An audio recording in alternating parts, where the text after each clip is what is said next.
Hi, everyone. We're continuing our series of conversations with our LGBTQ plus organizations for Virtual Pride this year. And I am here with Elaina Medina, who is I'm going to read this so I don't mess it up, the new director, actually, of Equity, Inclusion, and LGBTQ Services for New Avenues for Youth. Thanks for joining us, Elaina. I have a little conversation here. Hey, thanks for having me. Sure. Well, let's get started with, tell us a little bit about New Avenues and SMYRC, obviously specifically, since that's what we're most familiar with in the community. What the program is, the work you do, a little bit about how you're being impacted by what's happening today and your current priorities, and then we'll go from there. Absolutely. Yeah, so New Avenues and SMYRC have both been around for over 20 years, supporting New Avenues specifically supporting houseless youth in downtown, but also growing and expanding services to East County and supporting youth with a variety of programs and supports that range from housing, youth in foster care. We're supporting youth in our drop-in engagement services with meals and basic needs, to employment programs, education programs where folks can get paid to do job readiness training programs, to participate in the GED programs and to get their GED, all very low barrier, operate from a harm reduction and trauma-informed care model. So youth are being met and guiding every sort of step of their own way, which is something that's very, very important to SMYRC as well. SMYRC started 20 years ago by a bunch of youth who wanted to create safe and social space where they could connect with their peers and get connected to affirming resources and sort of create a little hub and a network. I think that SMYRC very much is still that today. We are a community center that's open 5 days a week for young people to come into and to connect with each other, but to also get connected to supportive adults who can support them in navigating those things like employment, education, mental health, housing, things happening at schools, healthy relationships, writing, art, a variety of whatever. I mean, youth walk in with a variety of needs and questions, and we're just there to support.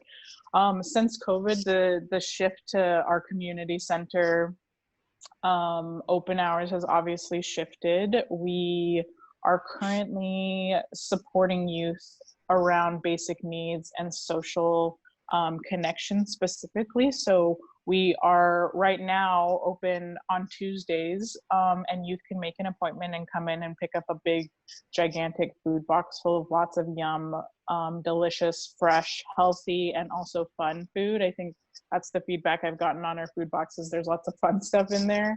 Nice. Because I want chips, to take care of myself. I want gummy bears. I want bubbly water, all kinds of things like that. So those things are all included in our food boxes, and they can get hygiene supplies, they can get clothing, we can supply like socks resources. For a while we were able to provide through the county some rental assistance and some like medical resource assistance for young people. So gift cards were included in the baskets, and we're still trying to create a little bit more resource and capacity to that to continue to give, because it's really important to us that youth also have the agency to go buy whatever they need for themselves. And so those gift cards were a gigantic support to youth being able to make those decisions for themselves. And to also be able to pay for things like rent or utilities and bills and things that were coming up that our food boxes, as lovely as they are, aren't necessarily supporting. So and then the other big component of the basic needs piece is the social support and connection to staff. We got tons and tons of feedback from youth when all this first happened, and we're still getting it today, about the effects of this pandemic and the quarantine on isolation and their emotional well-being. Some exhaustion to screens, having to interact with all people. I mean, I would much rather be sitting across from you having this conversation. And so having to look at a screen for 8 hours a day, or if that's where your job has shifted, or if that's where all of your interactions have shifted, has been really exhausting for folks. And then, of course, like the effects of this pandemic on their employment, on housing, on their healthcare, all of those things. And so trying to create the same support that they get from when they walk in our space and ask to connect with a SMYRC advocate, that's still offered. We're doing appointments 5 days a week, Monday through Friday, during our regular sort of SMYRC hours, that youth can connect with Kashi, they can connect with Seth, they can connect with Colin, Alyssa, for that sort of like hour-long social support. And that conversation is driven by the youth, so it could potentially be about resources, it could be about the day that they're having, it could be about something that they're navigating with a partner, it could be anything that they would connect with us in our space. We're trying to hold that same space for youth as they want it to connect with us. We're connecting actually with a lot of new young people and doing a lot of like first time connections with youth through New Avenues has a new program that's supporting younger youth, and so we're getting lots of referrals from them, which has been really nice to be able to provide that same, like, you just want to talk to an awesome queer human and have a conversation about binders. We can still mail binders out to folks, we can still mail out incentives, makeup, hygiene specific supplies, those types of things. So those initial connections are really important, and we're still able to do that, which is nice. What's the so this is this expanding the age group then? What's the age group that New Avenues serves? New Avenues serves a big broad age group, so they're serving 9 to 25 technically. SMYRC is still continuing to serve 23 we serve like 11-year-olds is the lowest that we go. It used to be 13 to 23, but there's been a bit of a shift over the last year specifically, where we've had tons of 5th graders and caregivers of 5th graders and people that want to connect their very mature 11-year-old to our space. And we're very upfront with like what the supervision, I guess, looks like in SMYRC. We have limited capacity to sort of watch youth very much direct the interactions in the space. And so although there's some support, we want to make sure that caregivers know that a youth sort of driving it. So because COVID happened, that interaction between an 11-year-old and like our SMYRC advocates much more like structured and limited. So that's been useful. But yeah. Right on. So just a few things. Just a few things going on. Okay. Yeah, just a few. And you know, we're also doing, I totally almost forgot, we're doing our social media platforms are amazing. SMYRC PDX on Instagram. Once a week, we're doing this really incredible program called Queer Mixtape. And Kashi and Colin are hosting those. And we're highlighting different like incredible queer artists in our community and internationally, and sort of highlighting all of the art and writing that our brilliant folks create, and holding space for interactions. People can ask questions, read.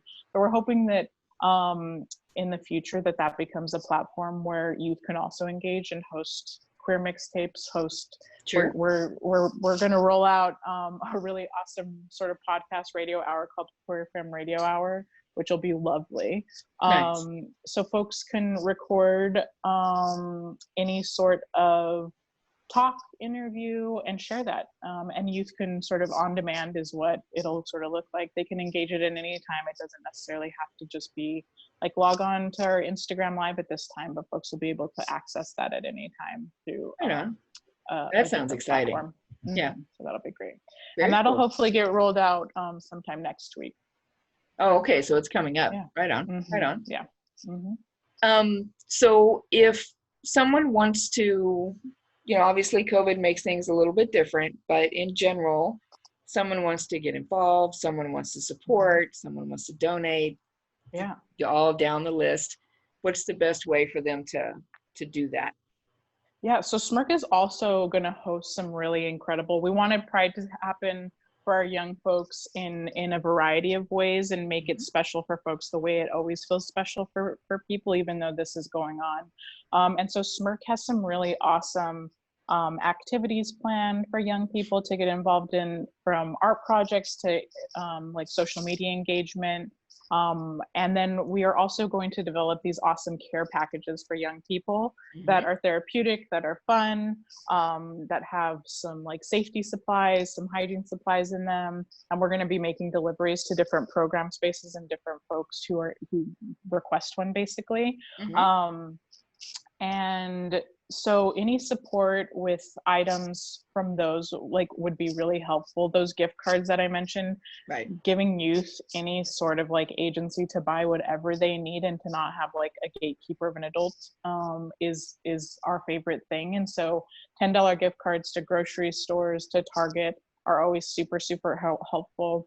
Art supplies, colored pencils, markers, those therapeutic like coping skills that folks can turn to, different puzzles and games are really important. And I mean, food, like non-perishable food, has been a really big help. People have brought us tons of milk crates of peanut butter and jelly, rice, soup. Top ramen is everyone's favorite still. After all these weeks, I'm like, you guys still want top ramen, but everyone's still on top ramen. All those things are really, really helpful. Where would people take those things? You can connect with SMYRC info@newavenues.org, or you can email me, emedina@newavenues.org, and I can arrange either a pickup or a drop off at any one of our locations. Right on, right on. Yeah. Well, to close out, I've been asking folks this question. If you have a message, you have something you want to say to community in this time, what would it be? What is that? Yeah, I think that, and I heard a young person say this the other day.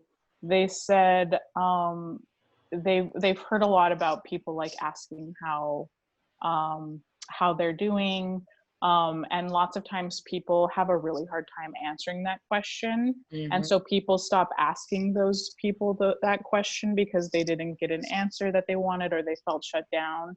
And so being really patient with those folks who are having a hard time expressing their needs, and asking for what they need, and just continuing to like show up for those people if we can and we have the energy, with a big open heart.